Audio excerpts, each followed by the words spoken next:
안녕하세요. 매일 새벽 기도 시간에 뵙기는 하지만 집사님들이 이렇게 권사님이 되기 위해서 절차를 밟아가며 교육까지 받게 됐는데, 일단 기쁨으로 여러분들이 잘 이렇게 견뎌냈었으면 하는 그런 바람입니다. 교회가 세워진 지 26년이 되어서 어떻게 우리가 이 기념일을 지킬까 고민하던 가운데 네 분의 권사님들이 소속된 여전대와 교육자회의 추천으로 당회의 협의를 거쳐서 공동의회에서 최종 추인되어서 여러분들에게 권사 임직을 하기 전에 교육을 하게 되었습니다. 관련된 교육은 이제 허 목사님께서 더 자세히 하겠지만, 오늘은 제가 오리엔테이션이라는 그런 개념으로 내용을 좀 소개할까 그렇게 하고 비대면 녹화를 해서 여러분들에게 안내를 좀 하려고 합니다. 일단 4월 4일부터 5월 2일까지 5주 동안이라 이렇게 교육 일자가 나와 있고요. 대상은 이제 김정순 집사님, 정복선 집사님, 서문석영 집사님, 황인남 집사님이 교육의 대상입니다. 모쪼록 여러분이 끝까지 이 교육을 잘 필요하셔서 권사 임직하는 날 함께 참여하셔서 하나님 기뻐하시는 선할일의 동력자가 되어 주시기를 부탁을 드립니다. 이 주어진 강의의 내용을 이제 순서별로 좀 설명을 좀 하겠어요. 설명을 하는데 이런 순서로 좀 한다 그런 얘기고, 제일 먼저 그러면 이제 교회에서 직분이라는 게 있잖아요. 그래서 그 직분이 무언가 하는 의미에서 좀 말씀을 좀 드리려고 그래요. 성경 구절은 여러분들이 한번 참고해 주시고, 메시지 성경을 이제 쓰신 유진 피터슨 목사님이 남기신 말이에요. 참 중요하더라고요. 온전한 명사는 형용사를 필요하지 않는다. 형용사는 온전한 명사를 어지럽힐 뿐이기 때문이다. 하지만 명사가 문화에 손상을 입거나 문화로 인해 병들면 그때는 그 명사 앞에 형용사가 필요하다는 거예요. 원래 교회의 목사 또는 장로라는 명사는 건강하고 건전한 직분제도죠.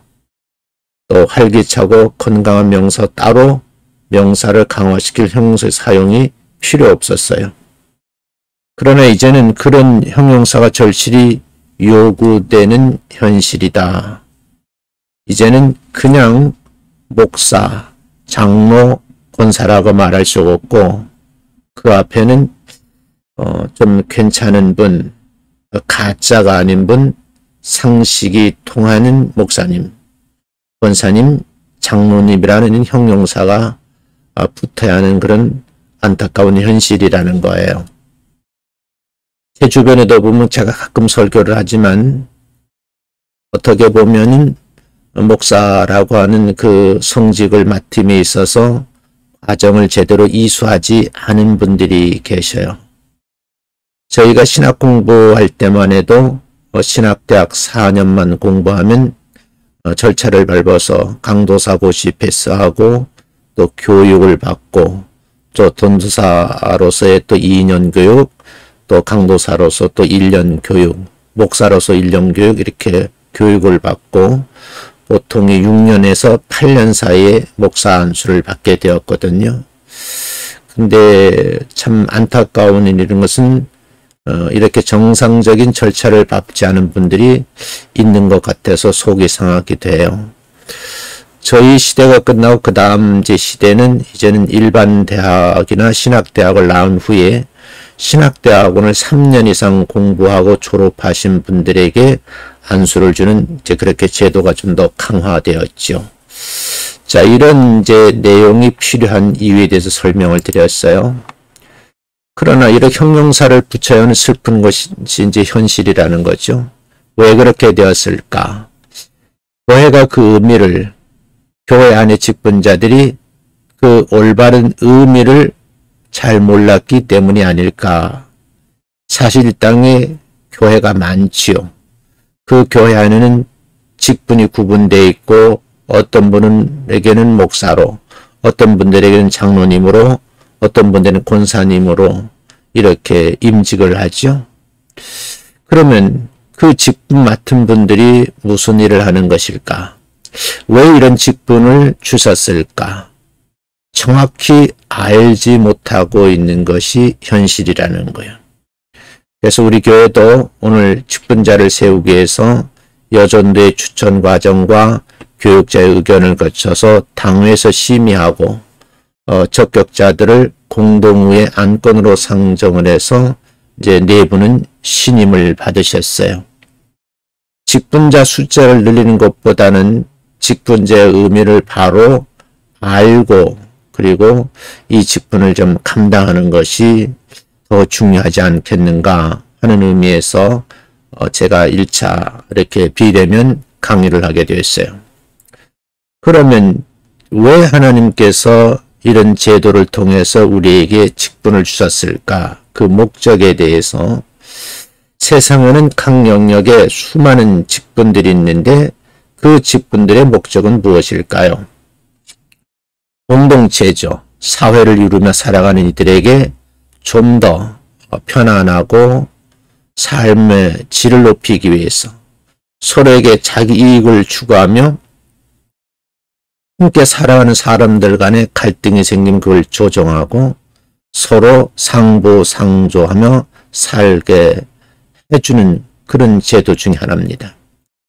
모든 직분이 그 목적을 위해 존재를 하고 구성원들이 그 역할을 잘하면 직분은 사람들에게 선물이 되지만 만약에 반대 현상이 일어나면 오히려 그 직분이 개인에게도 공동체에게도 고통을 주는 걱정거리가 될 수 있다는 거예요.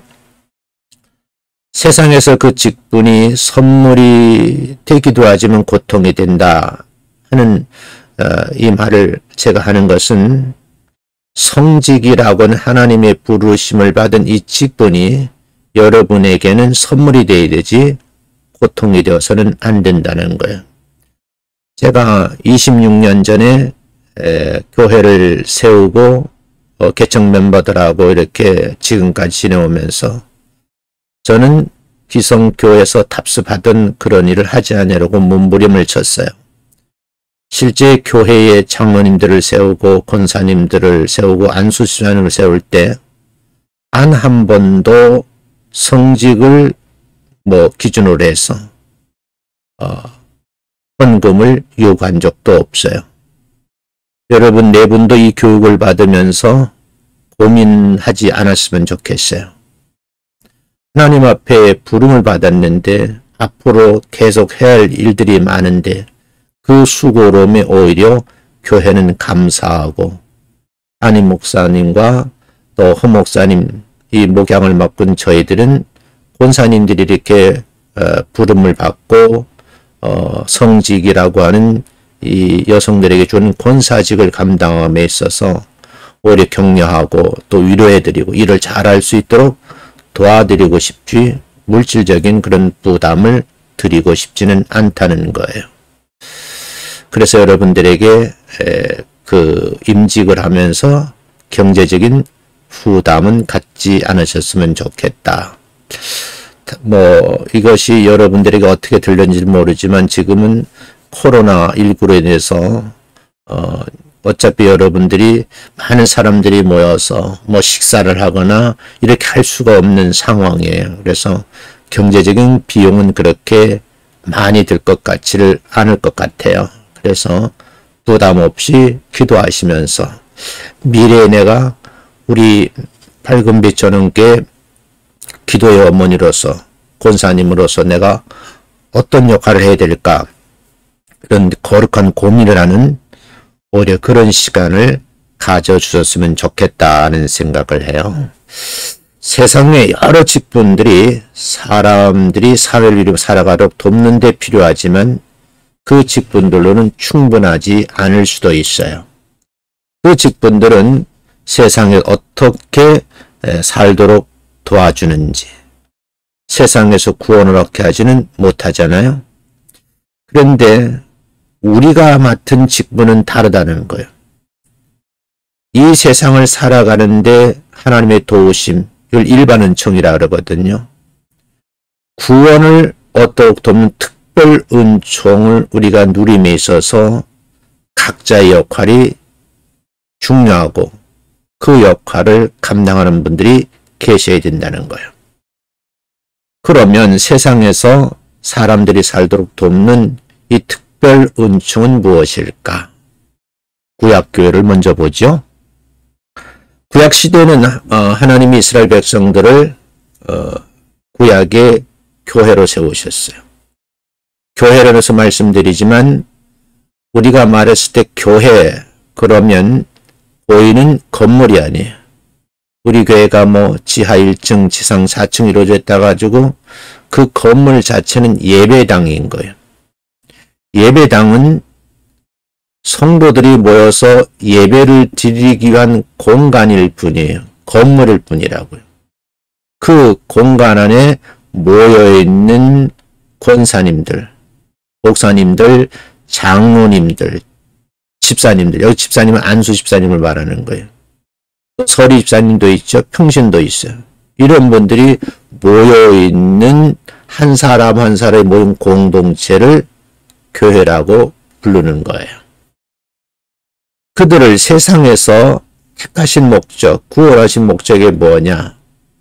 그들만이 구원하는 것이 아니라 일반 은총 아래 살기는 하지만 여전히 죄악의 구렁텅이에 빠져서 헤매는 이들, 죄를 지으면서도 그것이 죄인지 모르고 살아가는 사람들, 이런 사람들에게 여러분이 성직의 한 부분인 목사로, 장로로, 안수 집사로, 권사로 이렇게 부름을 받은 것은 구원을 전달하는 복의 통로가 되게 하려 한다는 거예요. 그런데 이스라엘 백성들이 이 사명을 그냥 감당하는 것이 아니라 그들이 그 사명을 잘 감당할 수 있도록 직분이 필요했어요.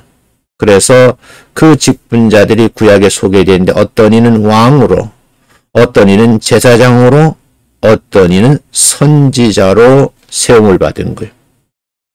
왕은 통치를 하지요. 제사장은 제사를 지내는 거예요. 선지자는 말씀을 예언하는 거예요. 그래서 이 세 직분자들이 이스라엘 백성들을 하나님의 백성답게 살도록 각자가 돕는 역할을 한 거예요.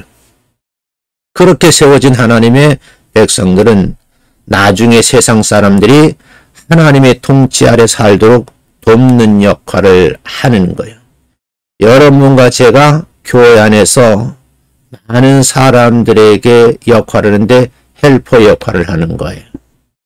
결국 직분의 목적은 백성들을 온전히 세우는 것이고 이스라엘 백성의 목적은 세상을 온전히 세우는 것이었다. 이런 이제 결론에 도달하지요.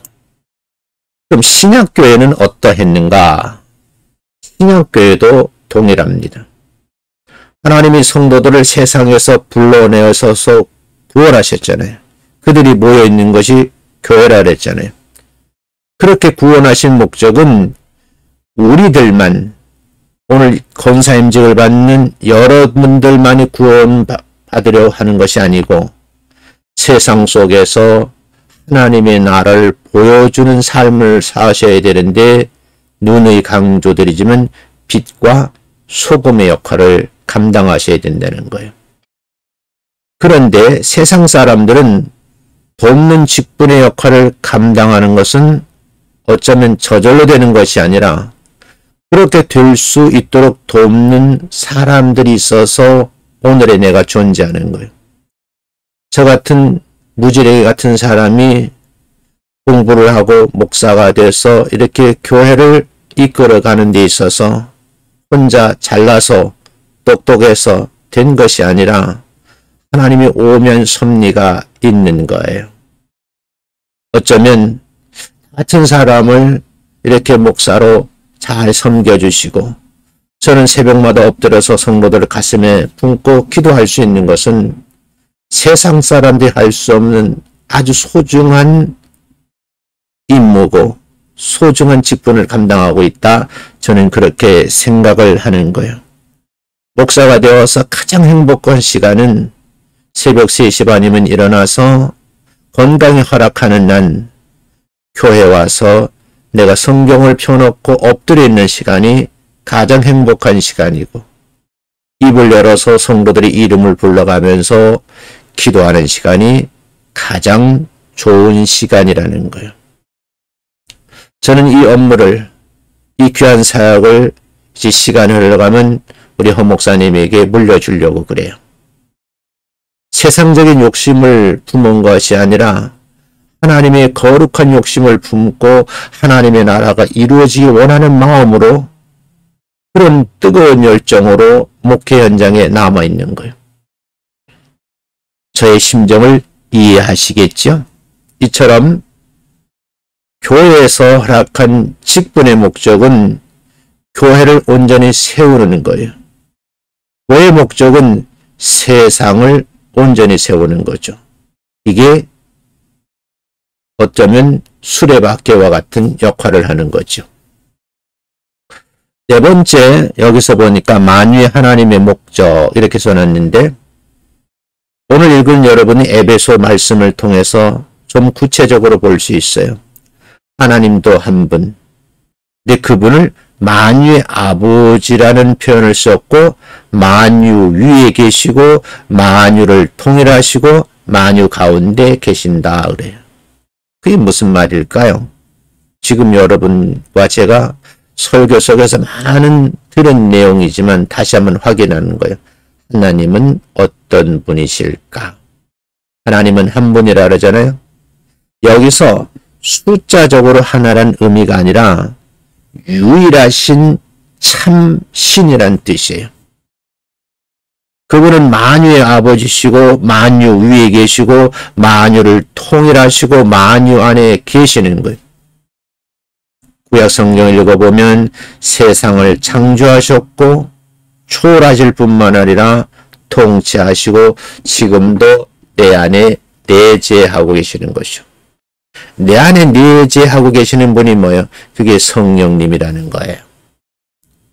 제가 이번에 특별 새벽 기도를 인도하면서 마음에 하나님께서 나에게 큰 귀한 마음을 주시는 거예요. 교회가 경제적으로 넉넉하지 못해요. 그렇지만 하나님께서 저에게 마음 주시는 것은 지금까지 이런 교회가 세워지기 위해서는 우리 신앙의 선배들이 고생을 많이 하셨거든요. 그게 이제 원로 목사님들이에요. 그 원로 목사님들의 공로가 없었다고 하면 지금의 보이는 교회들이 존재하기가 어려운 거예요. 어쩌면 다음 세대에 가면 저희 후배들이 이 목사를 보고 원로 목사라 칭하면서 그렇게 기억해 줬으면 좋겠다 하는 생각도 있어요. 그분들을 돕기 위해서 새벽에 기도하시는 분들이 금식 기도를 하는 거예요. 끼니 헌금을 하려고요. 그렇게 해서 모은 돈을 구 어르신들에게 한 50만 원씩 이렇게 나누어 줬으면 좋겠다 하는 마음. 그 마음을 품게 하시는 것이 누구신가? 내 안에 내재하시는 성령님이 나를 통치하고 계시기 때문이다. 이렇게 말씀을 드릴 수가 있어요. 하나님은 세상을 창조하시고 통치하시는데 근데 우리가 사는 세상은 문제가 아주 순간순간 발생을 하잖아요. 이 문제를 문제시하자면 뛰어넘어야 되는데 거기에 매몰되려 버리면 타락하는 거예요. 비록 햇빛을 착한 사람에게도 악한 사람에게도 공평하게 주시듯이 일반운총의 햇빛을 받아 살아가지만 죄와 고통과 죽음 또한 갈수록 더 강하게 우리에게 엄습해 오는 거예요. 저는 지난주 저와 함께 교회를 개척하고 어쩌면 젊은 시절 평생 저하고 같이 옆에 있던 장로님이 몸이 불편해서 일부 예배에 오셨다가 결국은 통증이 심하니까 집에 가서 영상 예배를 드린다는 그런 소식을 듣고 마음의 허전함, 안타까움, 그리고 우리 장로님을 위해서 내가 뭘 해야 되는가 하고 혼자 눈물을 가슴에 쏟은 거예요. 간절한 마음으로 기도하죠. 우리 장로님을 괴롭히는 그 질병에 이제는 해방받을 수 있게 해달라고 기도하는 거죠. 근데 여러분, 죄와 죽음을 이기는 구원이라는 것이 어떤 것이냐? 이거는요, 우리 꼭 필요한 것인데 일반 은총이 아니고 특별 은총이라는 거예요. 하나님은 구약시대에 아브라함을 부르셨거든요. 그에게 복을 주시죠. 그 복을 받은 아브라함은 후손들에게 복을 빌어주는 거예요. 그게 복과 축복이란 말이 구분해 쓰셔야 되는 거예요. 하나님의 백성으로 삼으실 뿐만 아니라 아브라함의 자손들을 통해서 하나님의 구원을 전달하는 복의 통로로 사용하시는 거죠. 그의 후손들 가운데 어떤 이는 왕으로, 어떤 이는 선지자로, 어떤 이는 제사장이라는 직분으로 그렇게 헬퍼 역할을 하게 한 거예요. 그러나 돕는 경우도 있지만 오히려 해를 끼치고 고통을 주는 왕도 있었고 선지자도 있었고 제사장도 많았어요.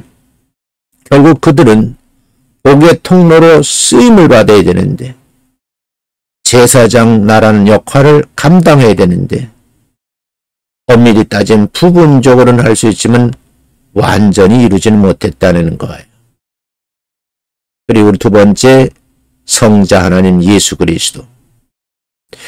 하나님의 목적은 뜻을 세우셨으면 끝까지 이루시는 분이 성경의 원리예요. 아브라함의 후손으로 예수 그리스도를 이 땅에 보내셨어요.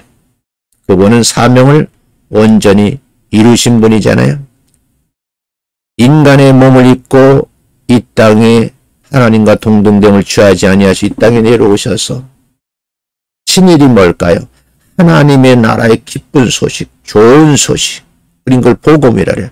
복음을 전하시고 사시다가 처절한 골고다의 언덕길을 오르셨고 마침내 높이 십자가에 달리셔서 6시간의 고통을 견뎌내시고 숨을 거두셨어요. 무덤까지 내려가셨죠. 다시 말하면 가장 높은 신분을 가셨던 분이 가장 천한 신부로 바다 끝까지 내려간 거예요.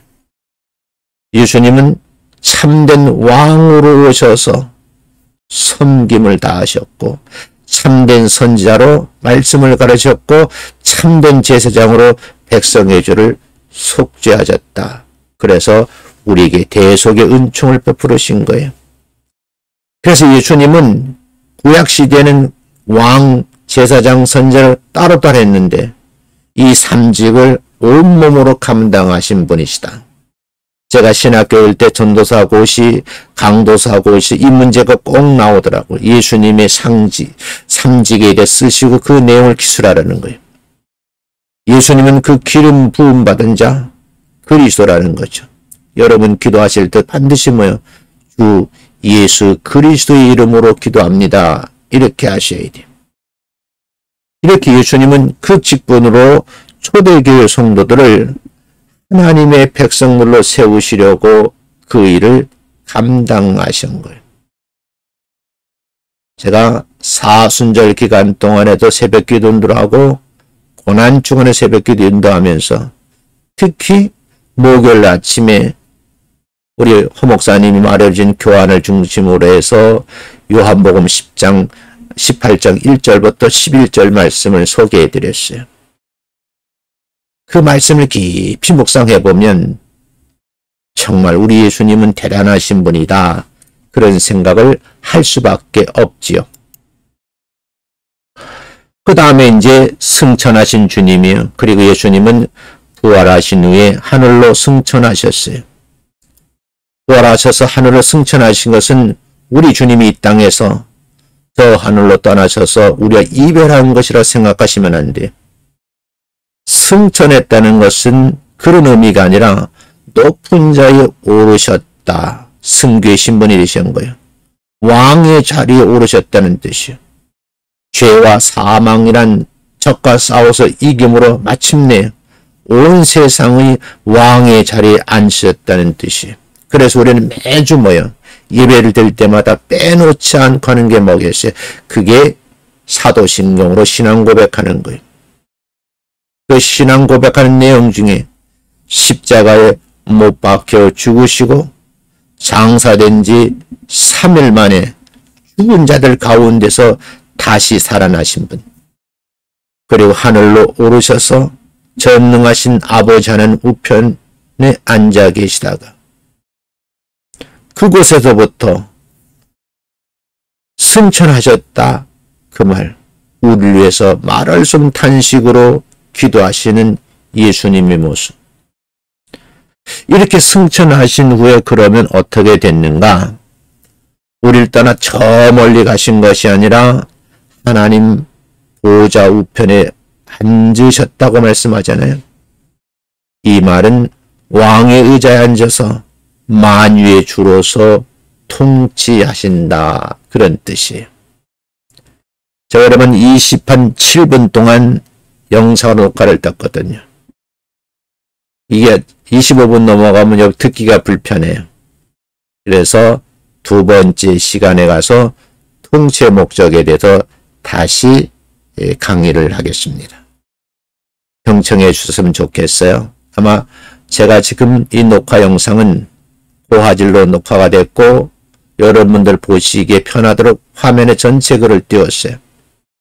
그리고 여러분들이 보시기에 음성 녹음도 잡음이 없이 깔끔하게 되었을 겁니다.